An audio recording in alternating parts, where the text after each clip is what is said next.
これから始まるのは、人食いじじいの物語、第一章の総語り。沈黙も共有も、この世界は拒まない。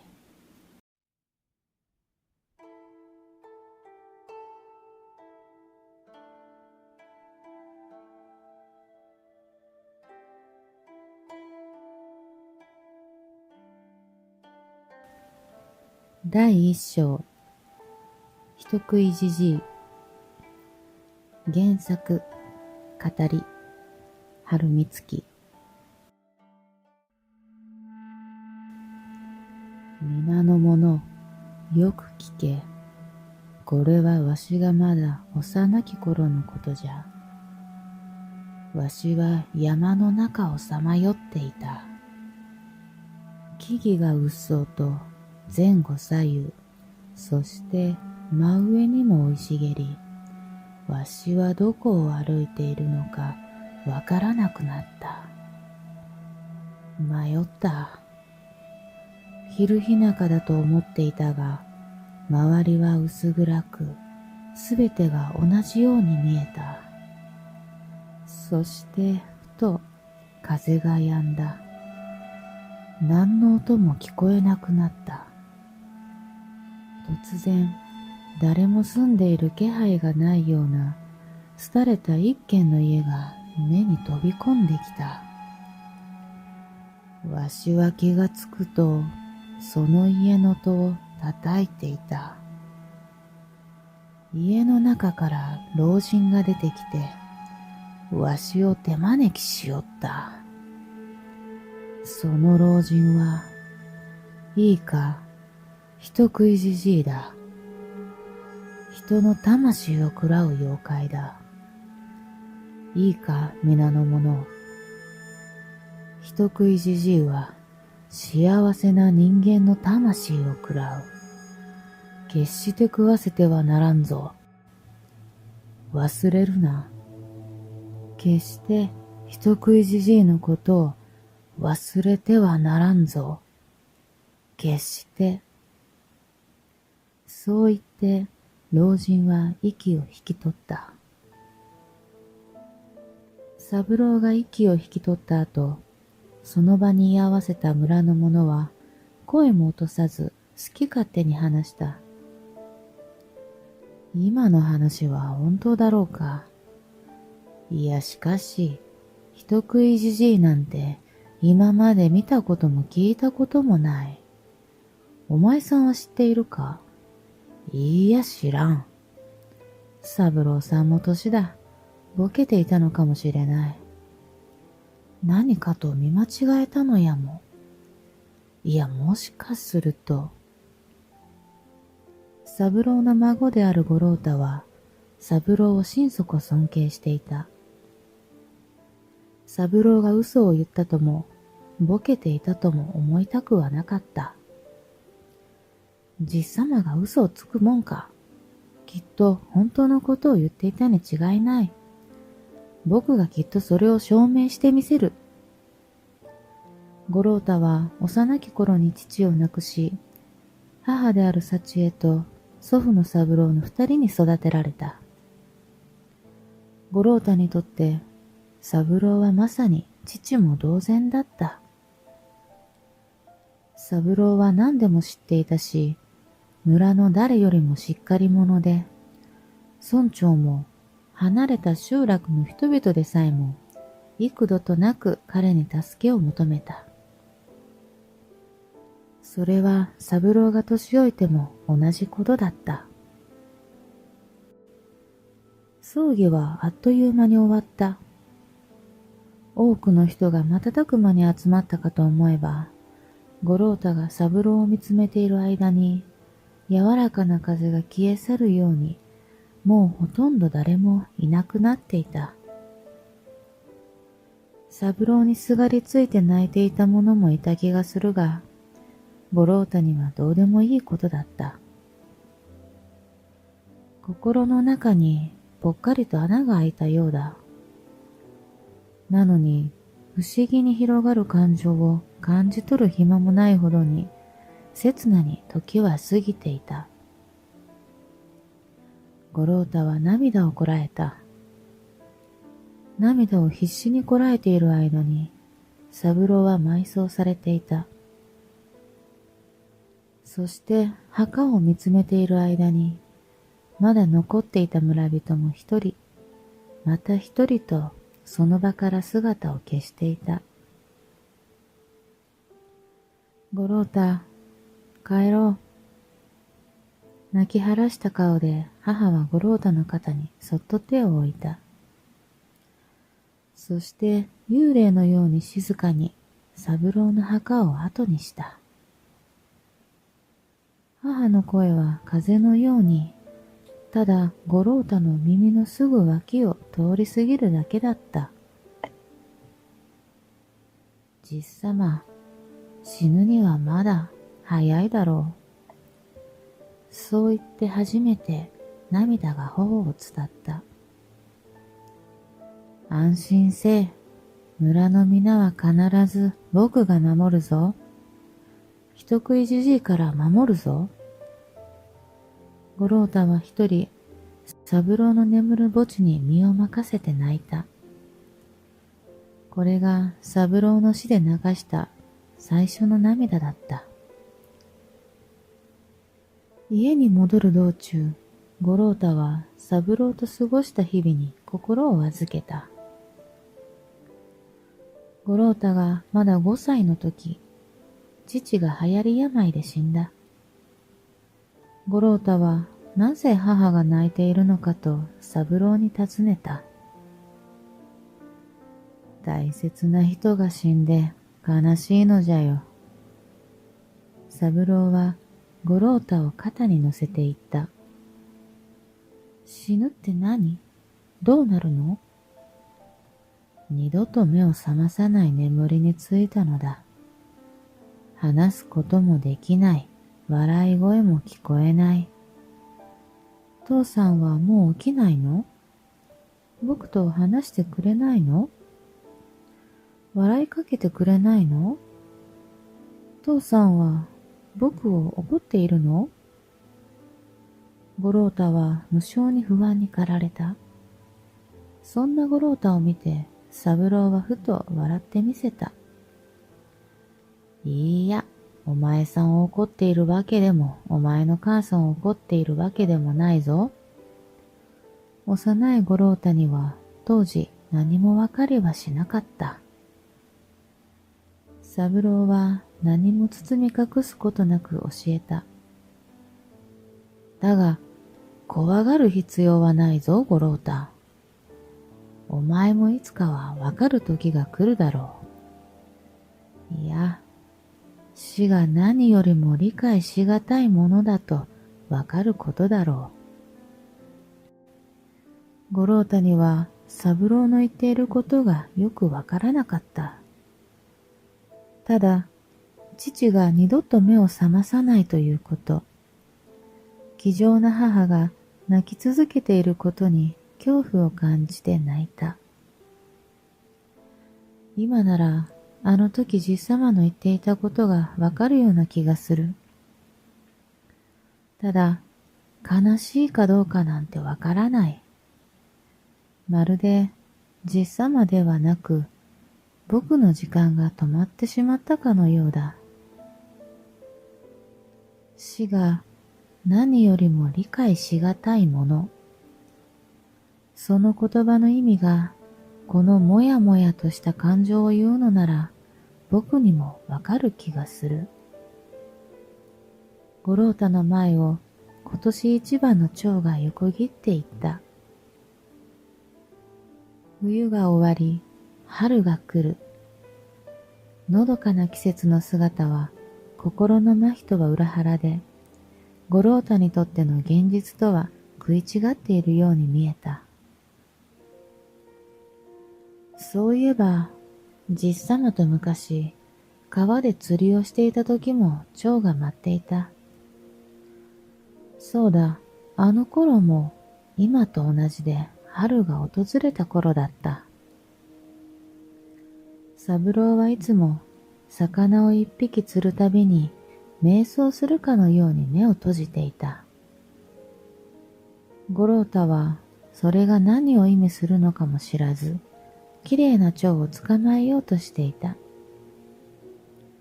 そんな五郎太を見て、三郎が静かに話し始めた。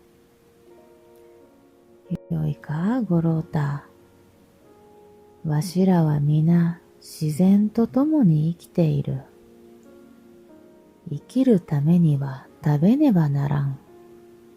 そして食べるためには種女、生きようとする者たちの命を摘まねばならん。わしはな、釣った魚一匹一匹に感謝するのだ。魚一匹の命がわしらの命と一つになる。わしらを生かしてくれる。そのために罪もない命を摘むのだから、その一つ一つに感謝して手を合わせる。そして自分たちの命と他の命ある者たちを大切にせねばならん。わかるかな？気がつくと、五郎太は蝶を捕まえるのをやめ、三郎が釣り上げた魚を見つめていた。その方がいいことのように思えた。じっと魚を見つめていると、心の底からありがたい気持ちになった。それと同時に、まだ息ある命が途絶える瞬間を身近に感じ、恐れもこみ上がった。蝶もまた小さく短い命を精一杯に生きているんだよ。三郎はそう言って五郎太を優しく見つめた。振り返ると、蝶はひらりひらりと優雅に飛び去り、近くの花に止まって羽をゆっくり動かしていた。それが命の大切さを初めて教わった日だった。それから幾度もの時を交え、三郎は五郎太に多くのことを教えた。それまでにも村の人が鶏の皮を剥ぐのも少し怖くなったり、かわいそうに思ったりはしていたが、この日を境に五郎太は激しく胸が苦しくなるのを感じるようになった。傷ついたような顔をする五郎太に村人は笑いながら、慣れなければ生きてはいけないと言った。しかし、三郎は五郎太の肩を抱いて囁いた。そのままでいい。とても辛いことだろうが、その苦しさに耐えることも大事だ。しかし、忘れてはいけない。慣れる必要はないのじゃ。お前は命の大切さを学んだのだから。五郎太の耳に三郎のその言葉と鳥の悲痛な鳴き声ともがき苦しむ羽音、そして村人の平然とした話し声が容赦なく飛び込んできた。すべてが恐ろしく思えて体が震えた。そんな五郎太を肩に置かれた三郎の手がぐっと力強く支えていた。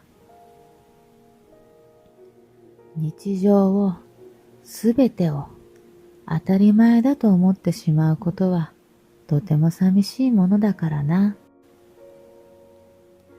この言葉が五郎太の胸に深く刻まれたのは言うまでもないことだった。五郎太は三郎の真似をするのが好きだった。どこへも一緒についていったし、小さいながらもあらゆることを手伝った。村で火事が起きた時も、村人全員が鎮火にせわしなく動き回っている中で、五郎太も三郎について桶に水を汲んで渡す役目を進んで買って出た。小さな五郎太にはこの上ないほどの重労働だったが、泣き言を漏らすこともなく、せっせと運び、三郎や村の人たちに手渡していた。五郎太がよたよたとふらつきながら運ぶほどの重くたっぷりと水の入った桶を軽々と持ち上げ、火に勢いよく振りかける三郎の姿は誰よりも力強く、とても大きく見えた。隣に住む先の犬、花が丸3日も行方不明になった時も、三郎と先と共に3人で探しに出た。泣きじゃくる先を三郎が何度も励ましていった。犬っちゅうもんはな、帰る場所を知っておる。どこへ行っても必ずお前さんのところへと戻ってくる。賢い生き物じゃからな。でも、もし熊や狼にでも襲われていたら、そう言ってサキはさらに激しく泣いた。安心せい。犬は鼻が利くし足も速い。それに花はとっても頭がいい。なんせ村一番の猟犬じゃからな。そうだ、安心せい。五郎太が三郎を真似た。安心せい。それは三郎の口癖だった。五郎太はこの言葉が何よりも好きだった。三郎がこの言葉を言うと、すべてがうまくいくような気がした。牛飼いの吉蔵が高熱を出した時もそうだった。村でたった一人の医者が山二つ向こうの村へと遠出していて、村に帰るにはまだ数日かかる。このまま死んでしまうのではないかと、吉蔵は弱気になっていた。五郎太が水を汲み、三郎はその水に手ぬぐいを浸して、吉蔵の額に当て、絶えず励ました。安心せえ、お前さんはすぐに良くなる。この時ばかりは五郎太も不安だった。吉蔵のぜいぜいと苦しそうな息遣い。熱は一向に下がる気配がなく、時間が経つにつれ、どんどん悪くなっていった。少し日が傾いた頃、母もやってきた。その日は三人で夜を徹して看病することになっていた。母が粥を作り、吉蔵に食べさせているとき、三郎が五郎太に自分がやっていたように看病するようにと、そう言ってふらっとどこかへと行ってしまった。数時間経ち、とっくに日も落ちきってしまった頃に、やっと三郎は戻ってきた。小さなかごに黄色い親指ほどの大きさの木の実をいくつか摘み取ってきていた。これをお食べ、すぐに良くなる。吉蔵は食欲もなく、粥も器の半分ほどもいかず食べるのをやめていた。いや、俺はもう死ぬんだ。俺が死んだら三郎さん、牛たちを任せてもいいだろうか。俺の命の次に大事な牛なんだ。すがるようにして吉蔵は三郎の手をつかんだ。牛たちを前に生き生きとしていた瞳も、この時はとても弱々しく怯えていた。お前さんは死なん。だから牛たちもお前さんが面倒見れる。ほれ、この実を食べるんじゃ。これを食べればすぐに良くなる。三郎が手伝ってその実を食べさせると、一時ほどで吉蔵の熱はほとんど下がっていた。吉蔵を寝つかせると三郎は言った。今食べさせた実は不思議な力を持っていてな。万病に効くわけではないが、大抵の病に効く実だ。遥か昔の不思議な力がこの実に宿っておる。それを知る者は今となってはあまりおらん。どこにでもある実じゃないからな。それにこの実もおそらくこれで最後だ。少しずつ多くのものが消えてゆく。三郎は遠くを見つめるように言葉を切り、少し間を置いてかぶりを振った。そして五郎太をじっと見つめて笑顔で言った。安心せえ、吉蔵はこれでもう元気になる。その一言で五郎太の不安はかき消えた。過去に一度だけ五郎太は三郎に怒られたことがあった。イノシシが畑を荒らすと村人が村長に報告し、村長が三郎に助けを求めに来た。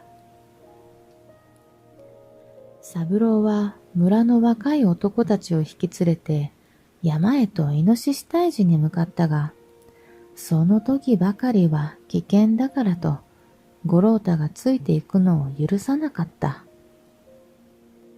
それでも五郎太は好奇心でこっそりと後をついていった。追われるイノシシの逃げ道に見事隠れていた五郎太は危うくイノシシに殺されかけ、間一髪のところで三郎に救われた。三郎は激しく五郎太を叱りつけた。五郎太が無事だったことに安堵し、さすがは三郎さんの孫だ、と調子に乗ってはし立てる村人をも三郎は一喝した。思い出せば思い出すほど三郎が恋しくなった。ふと顔を上げれば目の前に見慣れた三郎の背中があるような気がした。家の前まで来ると三郎が五郎太はどこかと引き戸から顔を出しているような気がしてならない。家の裏からひょっこり出てきて、毒蛇を捕まえたぞ、と自慢げに言ってくるんじゃないだろうか。それとも、かごにキノコをたくさん摘み取って、食べられるキノコ、食べられないキノコの見分け方を教えてくれるかもしれない。そう思ってあたりを見渡しても、やはり三郎の姿は見えなかった。当たり前だ。じっさまは死んだんだ。人食いじじいの話を残して。そうだ。人食いじじいを忘れてはいけない。僕がしっかりしないと。僕がみんなを守らないと。そう思うと、五郎太は急に自分が一回り大きくなったような気がした。幸せな人間の魂を喰らう妖怪。魂なんて形のないものを一体どうやって食べるのだろうか。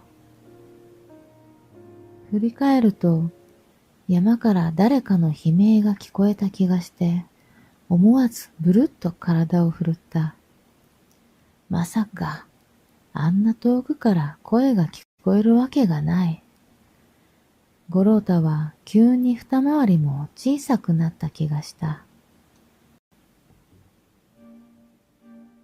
三郎が息を引き取ってから月日は流れて夏の香りが顔を覗かせた。村は平穏そのもので、三郎が人食いじじいの名を残してから誰も行方不明になるものもなく、人食いじじいの話をする人間も次第にいなくなった。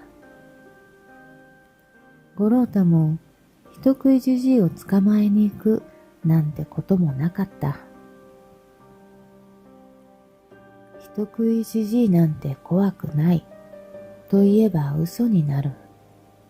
しかし、その他にも理由はあった。三郎の墓から帰った日に母が言った。五郎太、まさかとは思うけど、おじいさまが言っていた人食いじじいを探しに行こうだなんて思ってないでしょうね。まだ晴れの引かない真っ赤な目を五郎太に向けて言った。行かないよ。五郎太はなぜか居心地悪く目をそらして体をよじりながら言った。本当だろうね。母さん嫌よ。お父様もじっさまも亡くなってお前までいなくなってしまったら母さん耐えられないからね。約束よ。絶対人食いじじいを探したりしないって。うん。約束するよ。そうは言っても何度も誘惑に駆られた。村人が人食いじじいの噂話をするのを耳にするたびに、自分が捕まえて三郎の言っていたことは本当だと証明してやりたいと思った。しかし母を思うといけなかった。三郎が亡くなってから急にしっかりしてきた五郎太を見て村人は皆感心した。母同様に人食いじじいを探しに行くのではないかと心配していた者も、そんな五郎太を見て杞憂であったと安心した。きっと大人になる頃には三郎さんにも負けないほど立派な大人になるだろうと。ある日の早朝、隣に住む一つ年下のサキがカゴを手にして山に行きたいと言ってきた。今日は母さんの誕生日だから野いちごを摘みに行きたいの。一緒に行ってくれる？まるで小花が歌っているようなサキの可愛らしい声がひそひそと言った。いいよ。山は危ないからね。僕が守ってあげる。わあ、ありがとう。名前の通り、サキの顔にパッと笑顔が咲いた。五郎太の兄ちゃんがいれば安心だわ。すぐ行くの？ええ、母さんを驚かせたいから。わかった。すぐ用意するよ。五郎太は家の中に戻ると自分もカゴを手にし、再び外に出た。家の横に転がしていた棒切れを一本手にして、サキと山へ向かう。まだ朝霧の立ち込める時間だった。道すがらに珍しくも村長とばったり会った。普段ならもっと日が昇るまでゆっくり寝ている村長は腕に丸々とした鶏を抱えていた。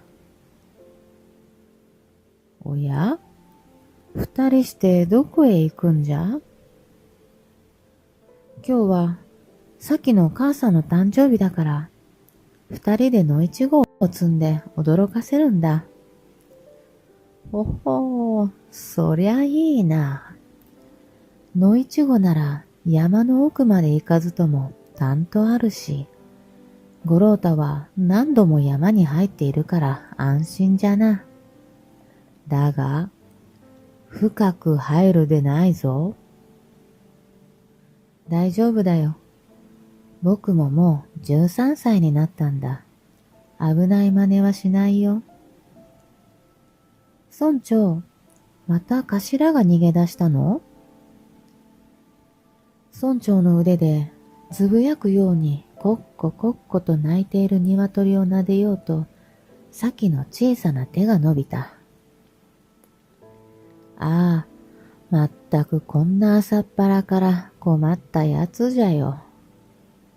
他の鶏がやけに騒がしんで見てみたら、案の定この頭が見当たらん。村長の家で飼われている鶏の頭は、月に3度は逃げ出すくせ者だ。いつもなら威厳たっぷりに、その丸々した体を揺らし、目を瞬かせ、他の鶏を後ろに従わせるのに、逃げ出して一度捕まると、観念したようにうなだれる様子がとても滑稽に見えた。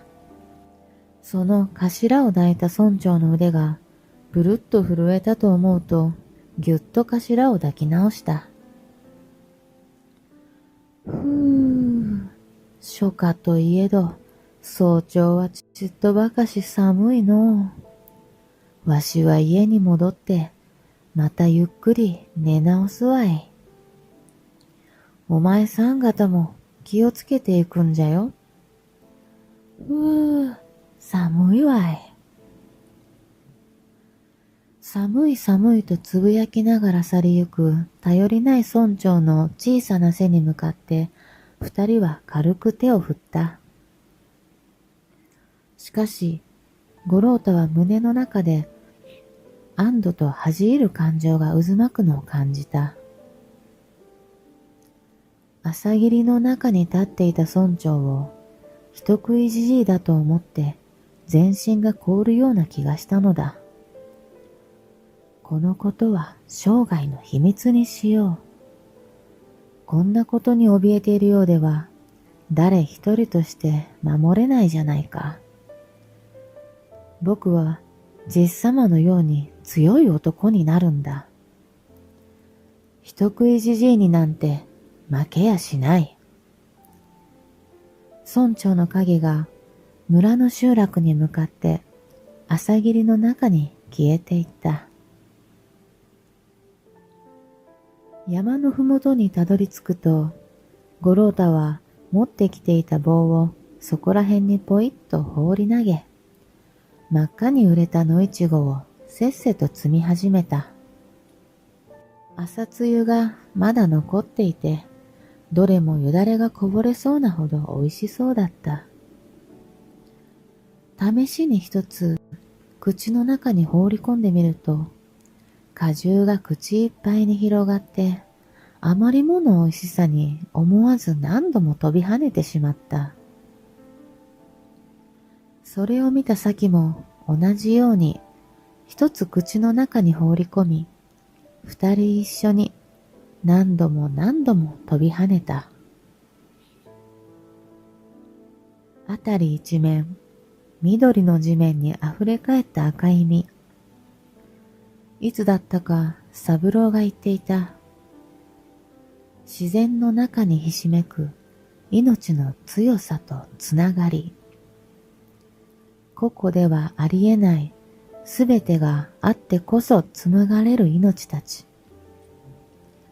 今なら理解できる。雨が大地を潤すことで、生き物は喉の渇きを潤し、植物は大地に根を張り育つ。虫たちや風が花の実を結び、実った果実を生き物が食べる。そうして命は紡がれていく。壮大だ。すべてのものと僕らは一つなんじゃないかとさえ思う。未だ訪れたことのない土地さえも僕らとつながっている気がする。見上げると空はこんなにも広く、僕らを囲む山々は雄大だ。五郎太は両手を大きく広げて深呼吸をした。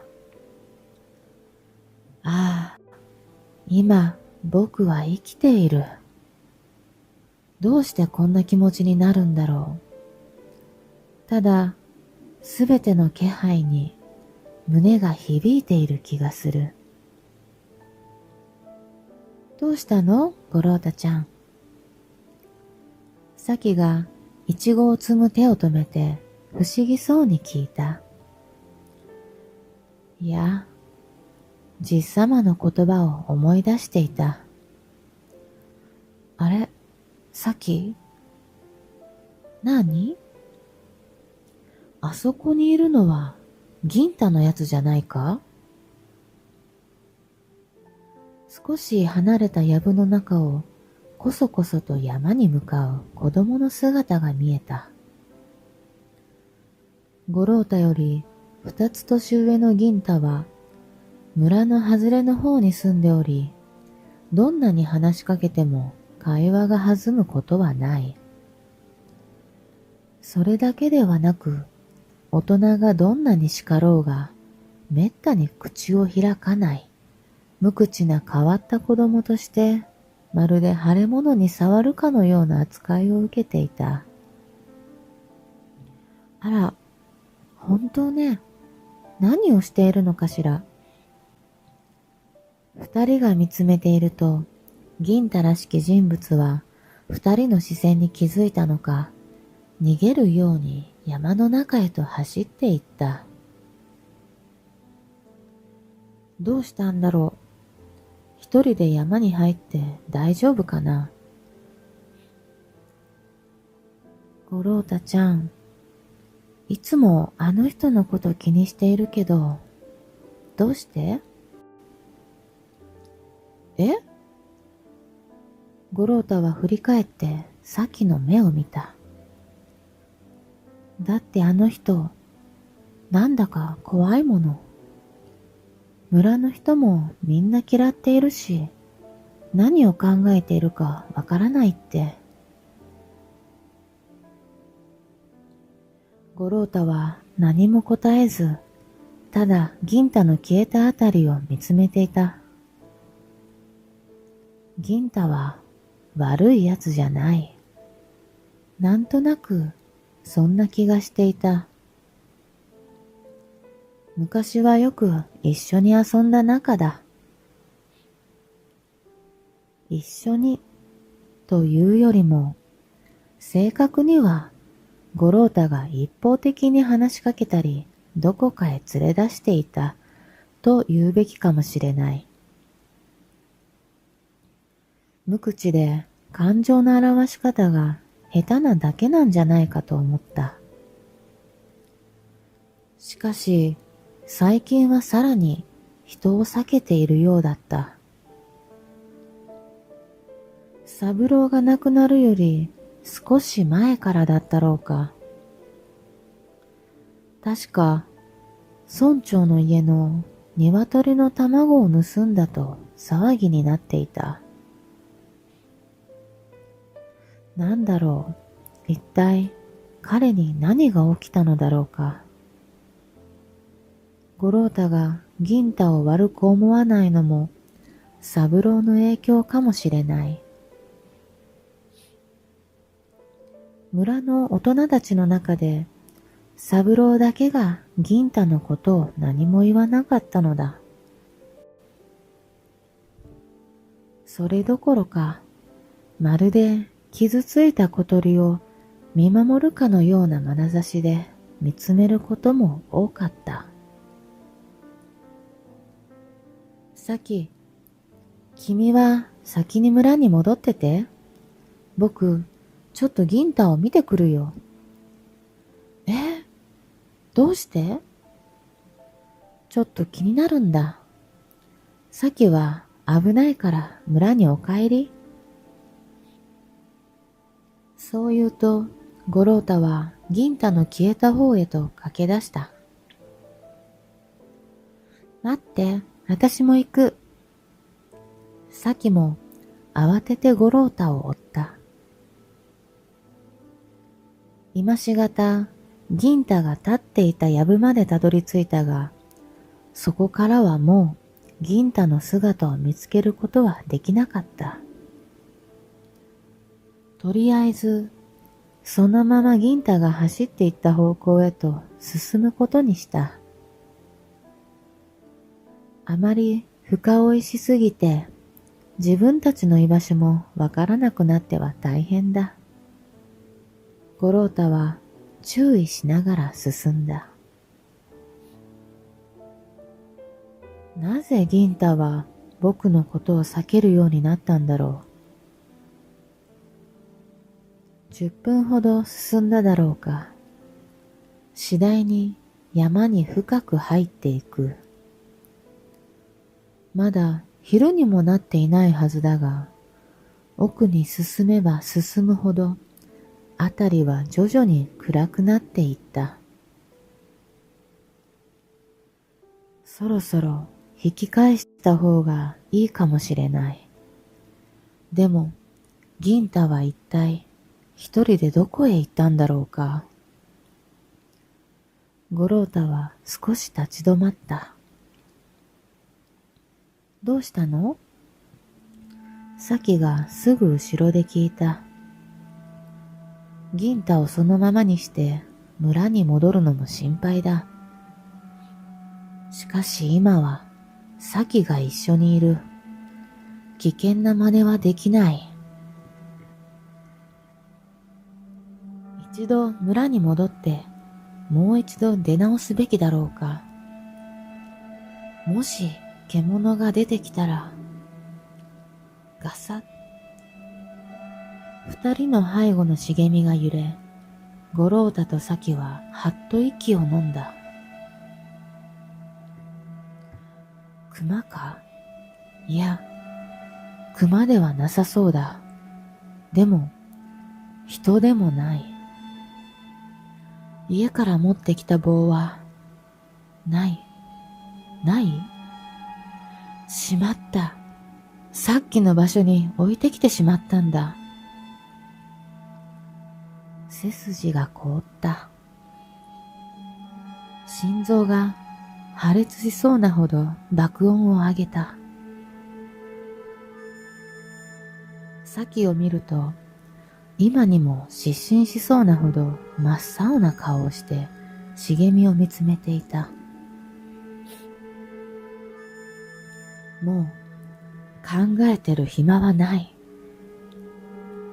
サキ、走れ！五郎太が叫んだ。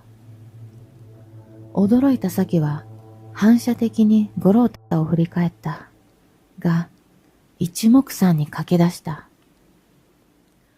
一瞬だけ見えた彼女の顔は恐怖そのものだった。五郎太もサキの後を追った。刹那に緊張の糸が切れたのか、サキは悲鳴を上げてがむしゃらに走った。手に持っていたイチゴを積んだカゴが左右に大きく揺れた。バラバラと赤い実をまき散らしていく。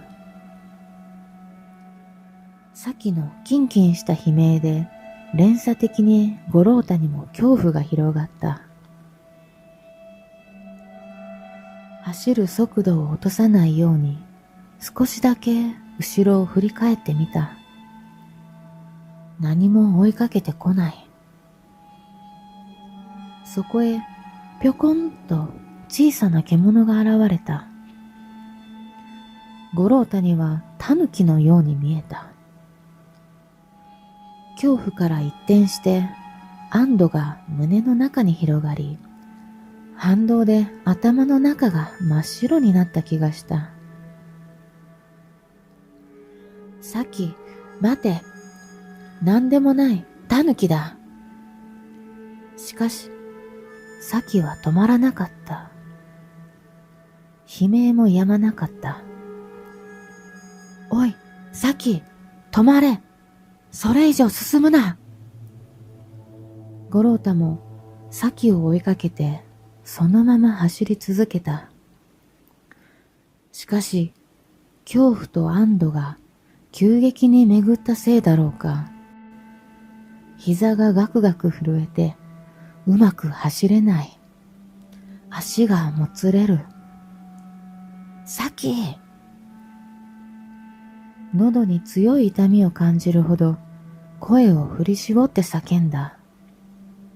しかし、咲は止まらなかった。二人の距離がどんどん開いていく。愕然とした。なんてことだ。僕の責任だ。早く連れ戻さないと。もつれた足が木の根に引っかかり、五郎太は前に激しく転んだ。流行る気持ちと体がうまく噛み合わない。動け！何してるんだこの足！動け！拳で膝を何度も殴り立ち上がった。額から汗が流れてくる。咲！もう一度叫んだ。ついに咲の悲鳴も聞こえなくなってしまった。どうしよう。そうだ。咲が落としていったイチゴの跡を追っていけば。しかし、少し進んだだけでその望みもついには途絶えてしまった。咲はもうカゴの野イチゴをすべてばらまいてしまったようだ。もう目印は何もない。五郎太は息をついた。こんなに走っても追いつけないなんて。一体どこへ行ったんだ。早く見つけないと、本当に熊や狼が出たら咲は。いいや、熊や狼に運よく出くわさなくても、あれほどめちゃくちゃに走っていたら、山から出られなくなる。五郎太は頭を左右に激しく振った。あたりを伺った。そこはもう光の差さない闇に支配されていた。なぜだろう。まだ昼にもなってないはずなのに。そして五郎太は大変なことに気づいてしまった。咲を追いかけるうちに五郎太は自分の居場所も村の方向さえもわからなくなっていたのだ。心臓が再び爆音を上げた。咲を見失ってしまった五郎太の自責の念は、自分も迷ってしまったことに対する恐怖へとがらりと表情を変えた。こんなに奥深くまで来たことは今まで一度もなかったのだ。安心せえ。咲も見つかる。村へも戻れる。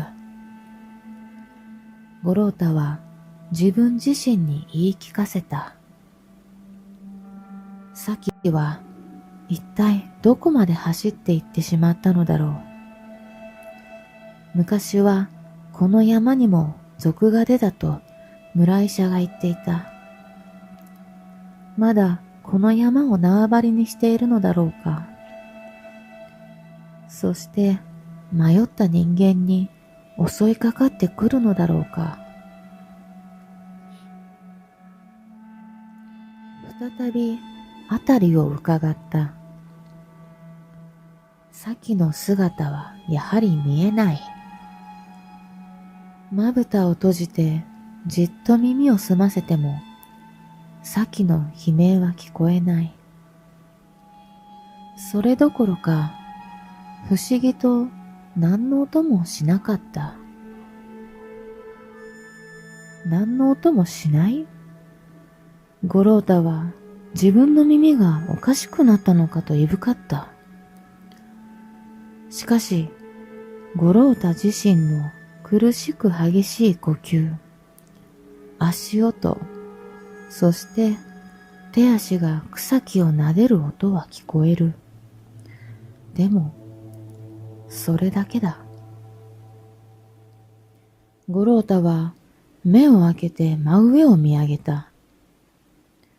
まるで山の木々が五郎太を覆い隠すようにして空を遮断していた。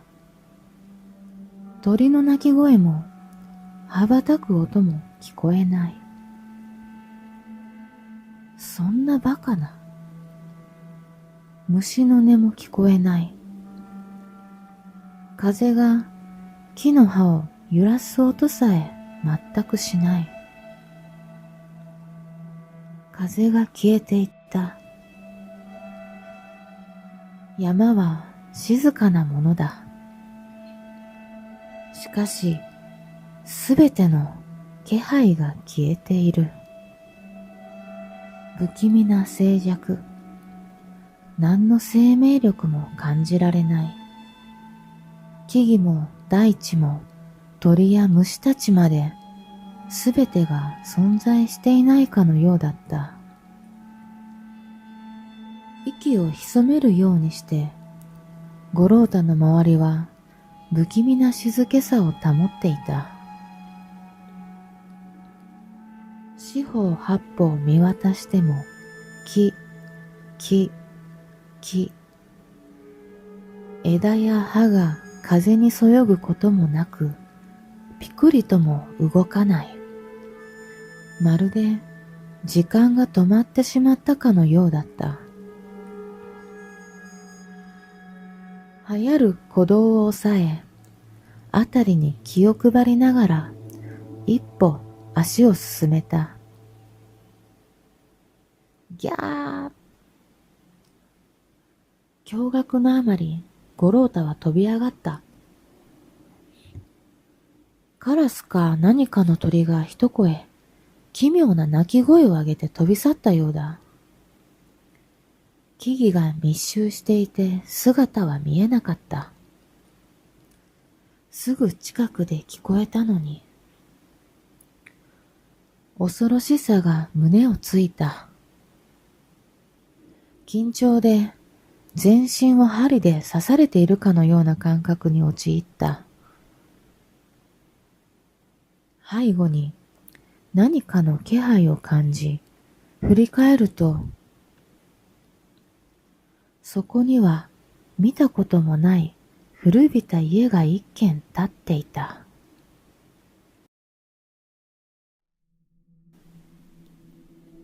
目の前の崩れかけた家の周りだけが少し木々が遠慮して避けたかのように開けていた。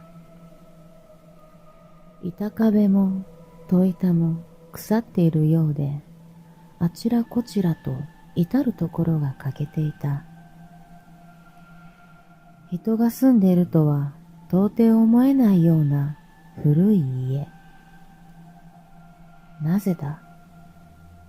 さっきまでそこには木々が密集していたはずなのに、一脈一脈鼓動を大きくさせる心臓が急激に三郎の言葉を思い出させた。ここは、そうだ、人食いじじいの住処に違いない。逃げなくちゃ。しかし、何たることだろうか。五郎太の目の前には、今にも崩れそうな戸があった。五郎太はすでに引き戸の前まで歩み寄っていたのだ。いつの間に、逃げたいと思う気持ちとは裏腹に、五郎太は古びた家の引き戸から目が離せなくなっていた。今すぐ走って逃げ出したいのに足が動かない。いや、違う。足が勝手に動いている。それも逃げたい方向ではなく、人食いじじいの住処へ向かっていた。そして無意識のうちに五郎太の手は操られたかのように、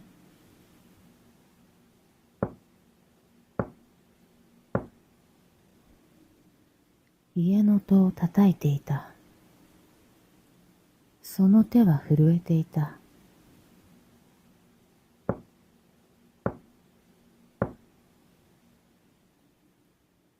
なぜ勝手に体が動くんだ。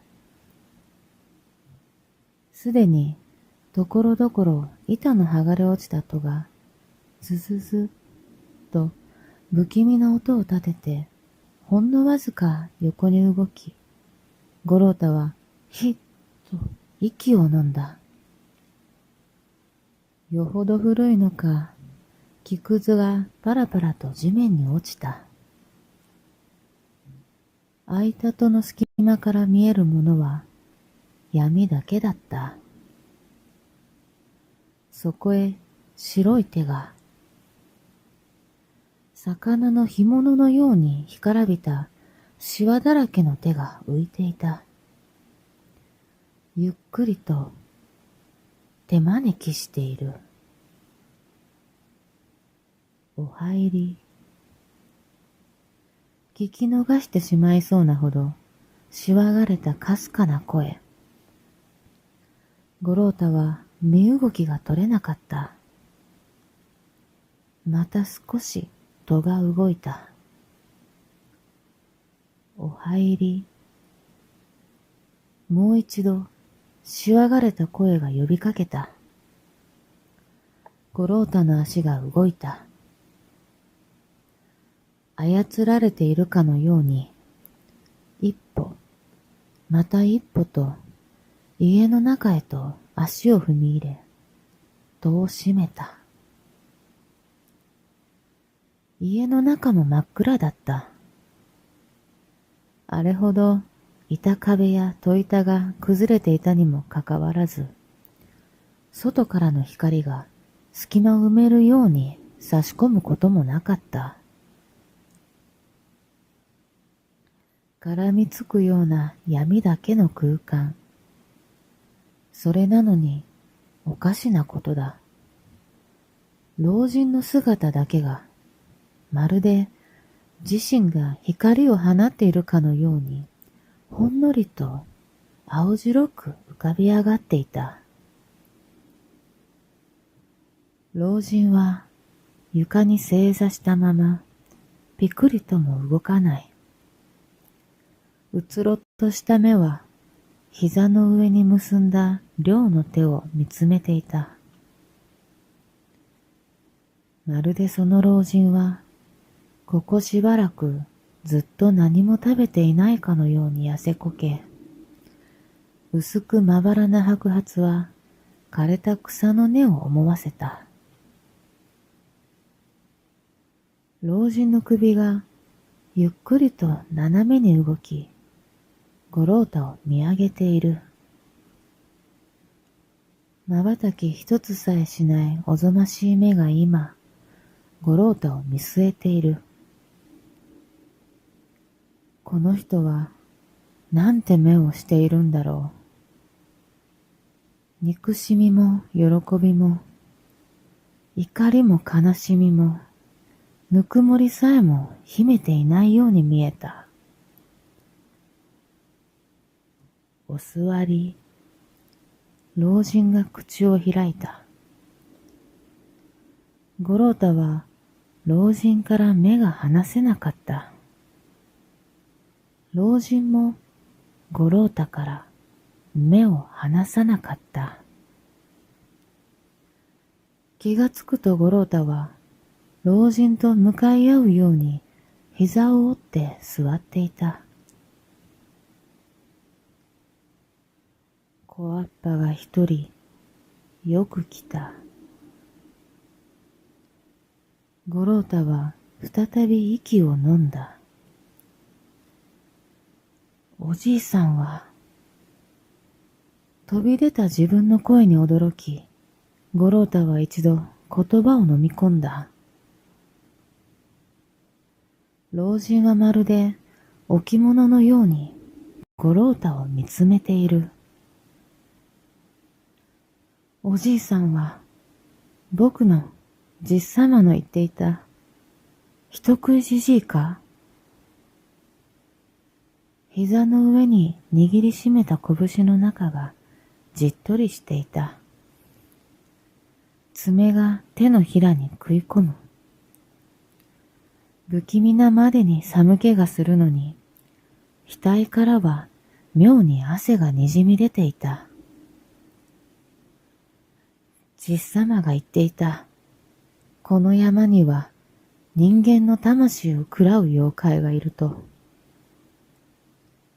声が震えた。いや、声だけではなかった。全身が何かの気配に怯えているようだった。老人の無、それを漂わせる空虚な瞳。シワだらけで生きているのが不思議な要望。外見だけではなく、まるで老人の発する見えない何かが五郎太を包み込んで離さないかのようだ。五郎太の体は呪縛から解放されずにいた。逃げられない。そうさな。ちょうど今考えていたところだ。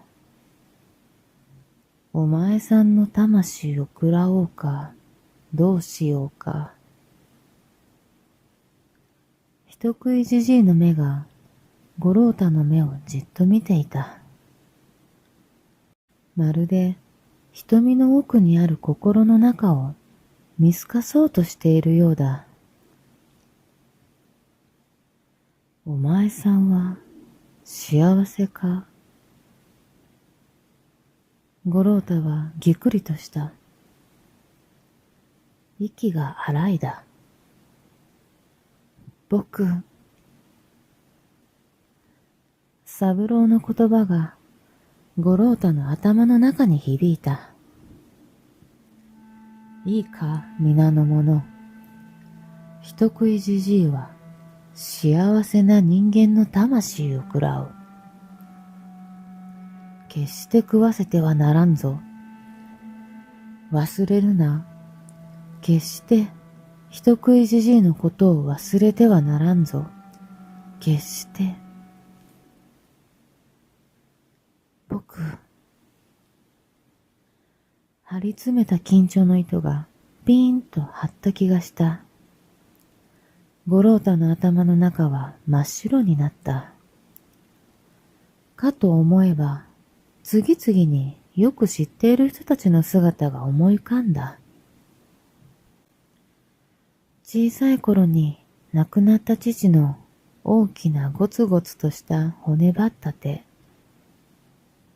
家事をせっせとしている母の後ろ姿が呼びかけると笑って振り返る。いつも鶏の頭を追いかけていた村長。隣に住む咲と犬。家族よりも牛を愛していると自負していた牛飼いの吉蔵。いつも優しい村医者の顔。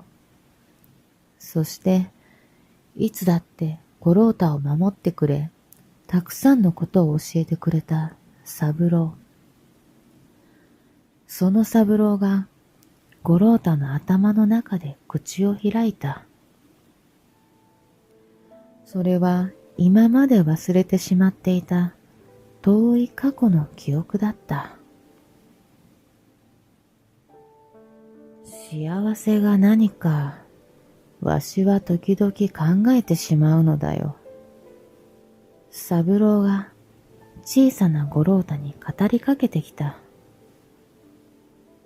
そうだ、確かこれは父さんが死んで少し経った頃だ。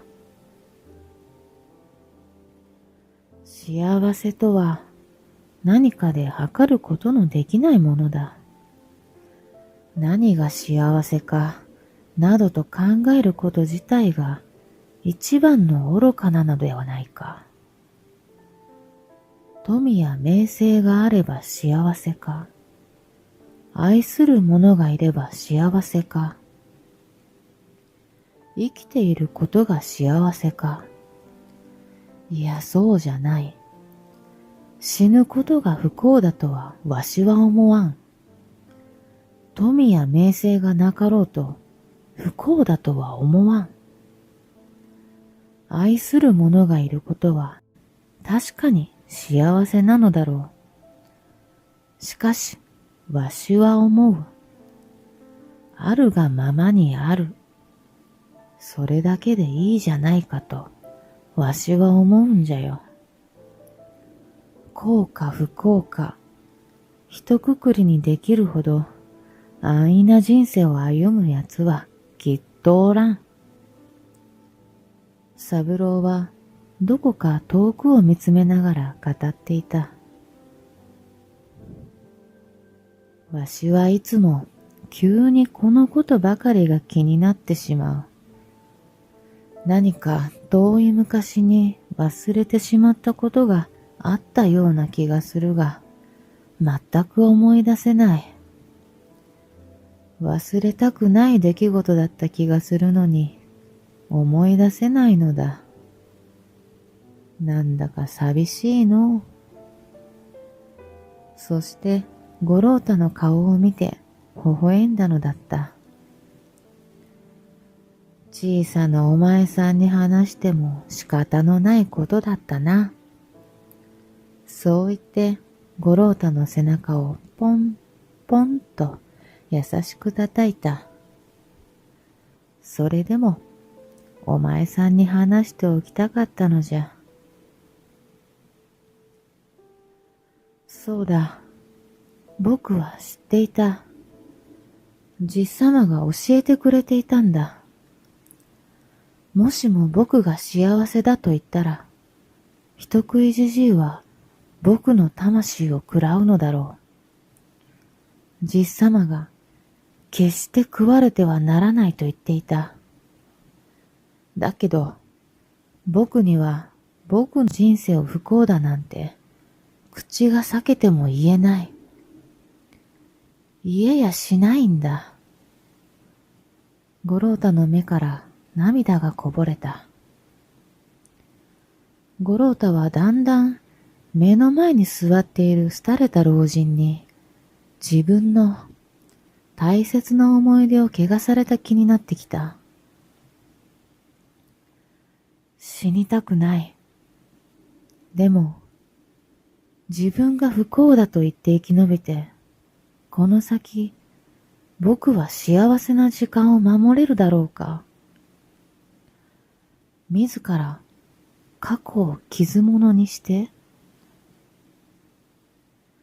きっと僕は自分自身に、そして人食いじじいにも負けてしまう。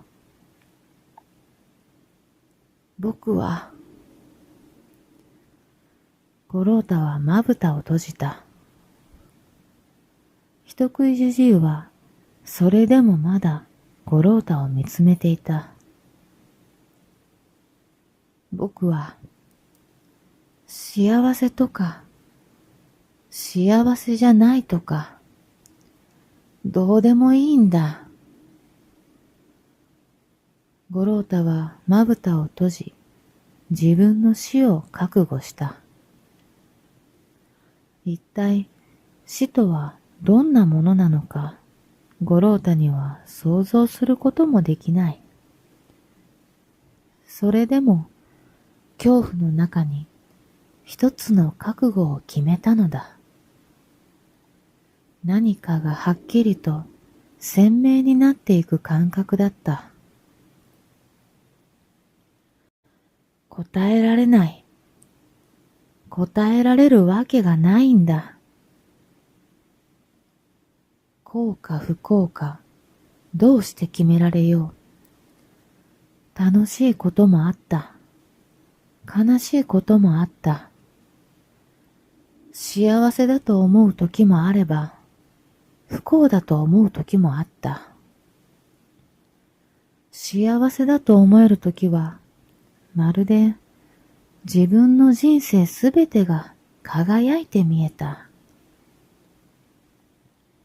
不幸だと思う時は、そのすべてが崩れていくような気がした。ああ、人はどちらも持っているじゃないか。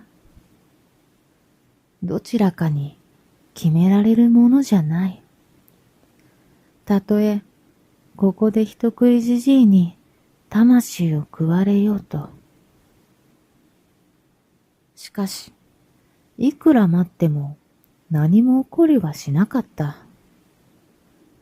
そして、五郎太はついに目を開けた。再び視界に映った人食いじじいは、もう五郎太を見てはいなかった。その視線の先には、老人のようにカサカサと干からべた座敷があるだけだった。お前さんの心、しかと見せてもらった。急に五郎太には、人食いじじいがとても疲れてるかのように見えた。その姿には何の覇気もなく、先ほどまでの不気味な空気が嘘のようだった。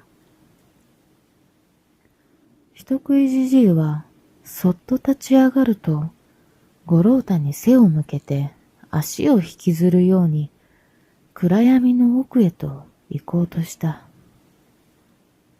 僕を食べないの？五郎太は遠慮がちに聞いた。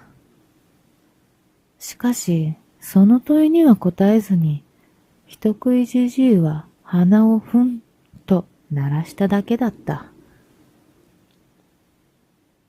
構わず五郎太は続けて聞いた。どうして？五郎太の中に不思議な好奇心が溢れ出した。恐怖の気配が消えたのと、思いもよらぬ展開に心を奪われてしまった。人食いじじいは立ち止まり、もう一度鼻をふんと鳴らした。そんなに食われたいか、小わっぱ。そう言うと、人食いじじいはかすかに振り返り、五郎太を目の端に捉えた。思わず五郎太は首を真横にブンブンと振った。人食いじじいは三度目のふんを吹き鳴らすと、部屋の奥へと闇に紛れていった。五郎太は胸をなで下ろした。闇の中からカチャカチャと音がし、ついでコポッコポッと奇妙な音が聞こえた。小さな雑音を押しのけて、人食いじじいの声が五郎太に向かって飛んできた。お前さんの連れ人はどうする？五郎太はあっと息を飲んだ。そうだ、さき、あいつを探さないと。五郎太は慌てて戸に向かって走った。だが、二歩進んだところで、人食いじじいの言葉に違和感を感じ、踏みとどまった。どうして、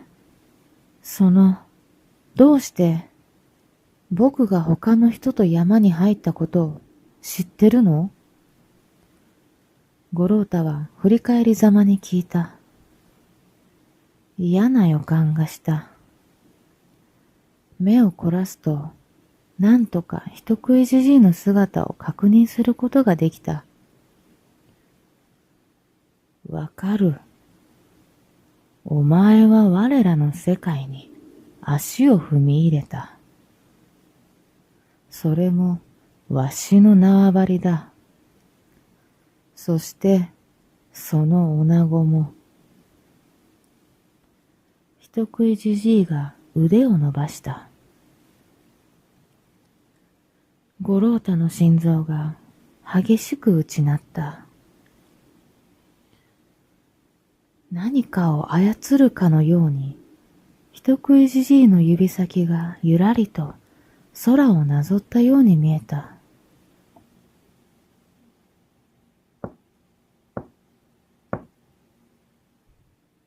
五郎太はたった今出て行こうとした戸を見つめた。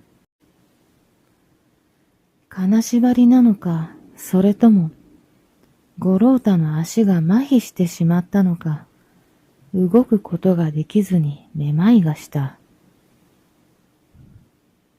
戸を叩く音が暗闇の奥で五郎太が戸を叩いた時と重なる。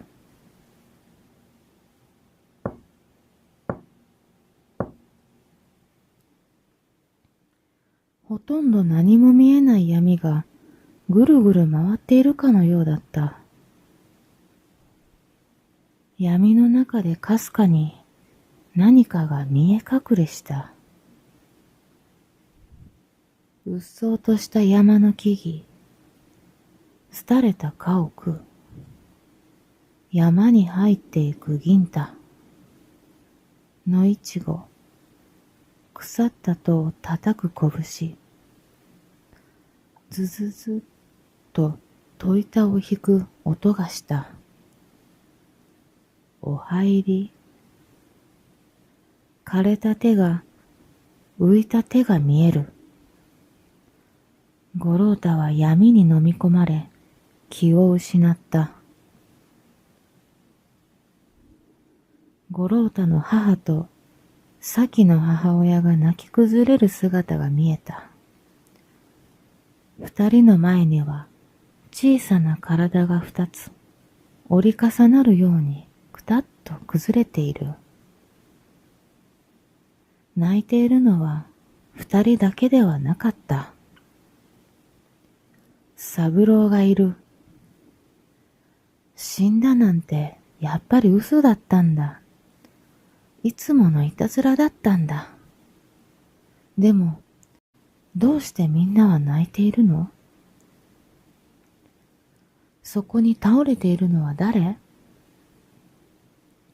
五郎太は二つの小さな体が仰向けになっていることに気づいた。どちらも五郎太と同じくらいの年齢で、いや、まさか。一人は先だった。血の気の失せた顔、過ぎゆくはずだった時間を壊された瞳は、恐怖に見開かれたまま輝きを失って、そしてもう一人は、ああ、僕は死んでしまったの？突然、女の子の悲鳴が聞こえた。すると、死んでいる五郎太の顔がピシッとひび割れた。五郎太ちゃん、五郎太の兄ちゃん。五郎太の体がゆすられていた。はっと起き上がってみると、咲が目の前にいた。不安そうな表情をして五郎太を覗き込んでいた。生きている。咲。君は、いや、僕は？五郎太は目をこすった。すると、顔も手も汗でびっしょりなことに気づいた。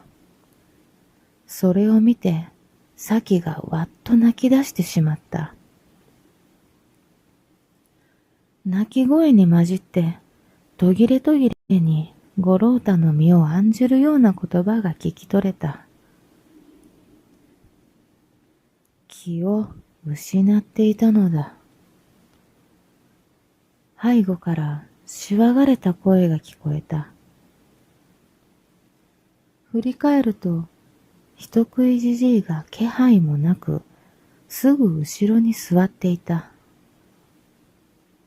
人食いじじいの傍らに、盆の上に湯飲みが2つ並べられていた。その一つを人食いじじいが手にし、五郎太に差し出した。さあ、茶だ、飲め。五郎太はほうけたまま湯飲みを受け取った。湯飲みの端が少し欠けていた。今のは、夢？五郎太がつぶやいた。人食いじじいはもう一つの湯飲みを泣きじゃくる先に手渡していた。そちらの湯飲みは欠けてはいなかったが、小さなひびが入っていた。先は湯飲みを両手で持ち、泣き止もうと頑張ったようだが、意に反してさらにおえつが増した。先、大丈夫かい？五郎太は空いた左手で先の背中をさすってやった。すると先はおえつを漏らしながらもなんとかうなずいた。それを見てほっとした五郎太は湯飲みから茶を一口すすった。だが、思わず吐き出しそうになってしまった。口の中に流れ込んできたものは生温かく、ねっとりと舌に絡んだ。ほんのり苦く、生臭さの中に少しだけ甘酸っぱさがあった。なんとも奇妙な味だった。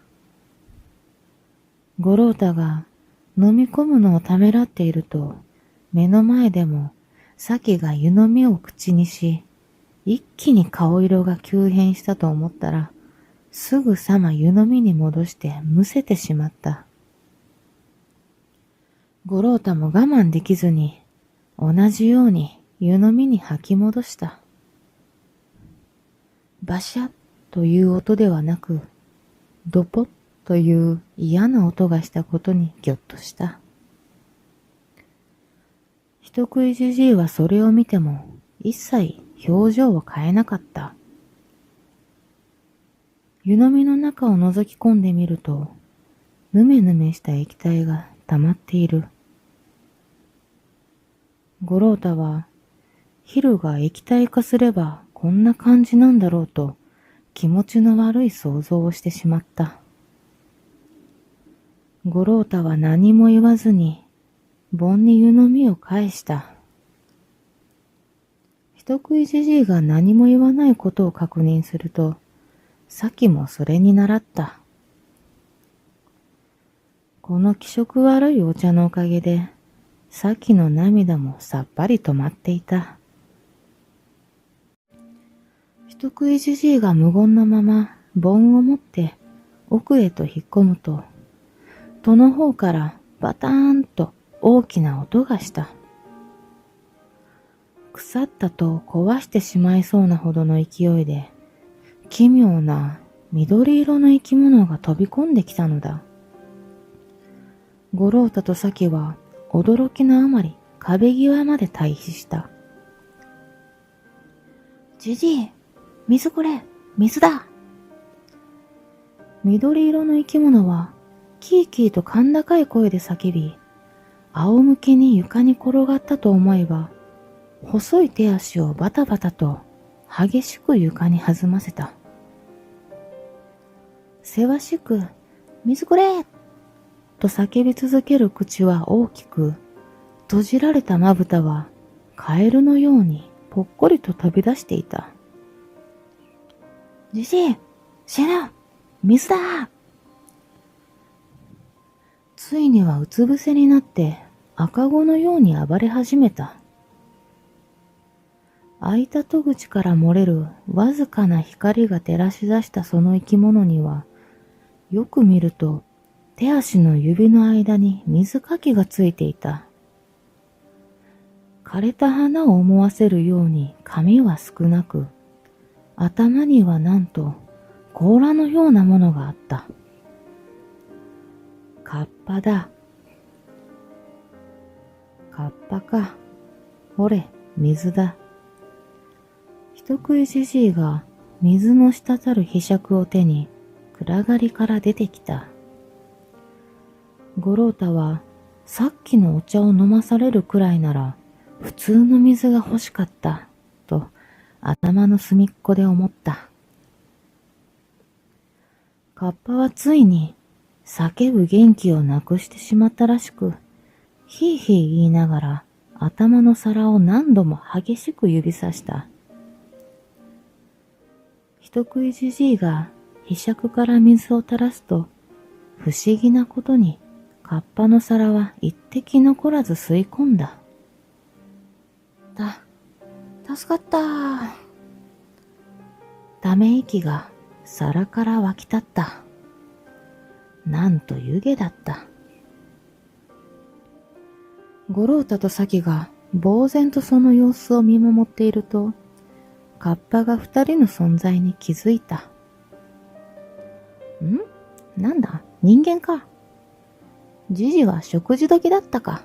邪魔したな。それ、気にせず食ってくれ。五郎太とサキは思わず顔を見合わせた。そんなこともお構いなしに、カッパはあぐらをかいて、頭をひょこひょこ左右に振り、歌うように言った。それ、ずーんと一気に行っちまえ。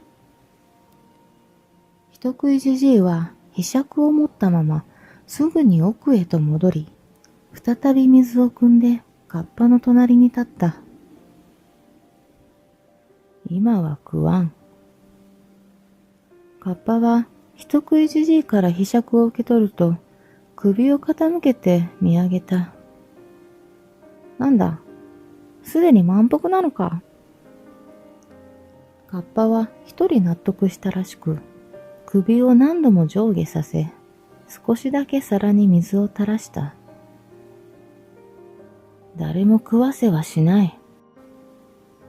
五郎太が一歩前へ乗り出した。なんだ？僕が村のみんなを守るんだ。誰も食わせたりするもんか。えらく強気な子供だな。好きなだけ抗うがいい。ひしゃくを床に置くと、カッパはくてっと大の字に寝そべった。五郎太ちゃん。サキがクイッと五郎太の裾を引っ張った。大丈夫だ、サキ。五郎太は力強くサキをなだめた。それを横目に見ていたカッパは、どうにも懐かしい感じがしてならない。なんかこの子供、誰かに似てるぞ。誰だっけ？そんなことを考えていると、突っ立ったままだった人食いじじいは、再び無言なまま奥へと引っ込んだ。じじいが食った人間の中に似てるやつでもいたのかな？カッパは五郎太と人食いじじいのいる暗闇とを交互に見つめた。人食いじじいは何やら片言と音をさせたと思えば、何かを手にして静かに五郎太の前に立った。五郎太に差し出された骨と皮だけの手には、不釣り合いなほど美しい紫水晶の原石が乗っていた。あたりが暗いのにもかかわらず、くすむこともなく、それは不思議な光を放っているように見えた。お前の祖父、三郎が持っていたものだ。持っていけ。あ、三郎か。カッパがガバッと起き上がった。五郎太が誰に似ていたのかを思い出したのだ。五郎太は驚いて目を見開いた。じっさまを知ってる？あ、そうか。じっさまは人食いじじいに会っていたんだった。カッパもじっさまと会ったことがあるんだろうか。受け取れ。これを持っていれば迷わず里に帰れるだろう。恐る恐る五郎太が受け取ると、手のひらに収まるほどの大きさの紫水晶の原石はひんやりと手のひらを転がった。サキも五郎太の後ろから頭を突き出して覗き込んだ。お前、あの三郎の孫ってか。じっさまを知っているの？五郎太は聞いた。しかしカッパはそんな言葉は無視。五郎太をまじまじと観察し始めた。しかし、大して観察できないうちに、人食いじじいが二人に帰るように促した。今から戻れば、昼9つには村に着くだろう。もうそんな時間？五郎太は驚いた。さき、急いで帰らないとみんなが心配する。さきは五郎太の裾をぎゅっと握りしめると、今すぐにでもここから離れたいと言わんばかりに強くうなずいた。五郎太は人食いじじいを見据えた。ありがとう。でも、僕の村の人たちは誰一人として食わせたりはしないから。そう言って、サキの手を引き、カッパが開け放したままだった戸口に立ち、サキを外へと誘った。そして、人食いじじいを振り返って、にっこり笑ってみせた。またね、じっちゃん。五郎太が戸を閉めると、カッパがケケケッと笑った。じっちゃんだとさ。カッパはひしゃくを手にし、皿にまた少し水をかけた。あいつ、あの三郎の孫か。変なやつめ。カッパはなんだかおかしくて仕方がなかった。しかし、それと同時に奇妙な点に気がついた。ちょっと待て。じじい、三郎のこと覚えてるのか？人食いじじいはそれには答えず、ただ戸口をうつろな目で見つめていた。今まで覚えてた人間いなかっただろう。おいじじい、なんとか言え。何の反応も返さない人食いじじいを見て、カッパは一人首をかしげた。どうなってんだ？人食いじじいの家を出た五郎太は、数歩も行かず、改めて紫水晶をその手にかざした。濃い紫の結晶からほとんど白い結晶までが何の変哲もない石を根城に生えているようだった。サキも一緒になって眺めていると思わずため息がこぼれた。きれいね。うん。じっさまが持っていたものか。五郎太はちらりと人食いじじいの家を振り返った。しかし、そこにはもう、あの崩れ落ちそうな古い家は、跡形もなく消え去っていた。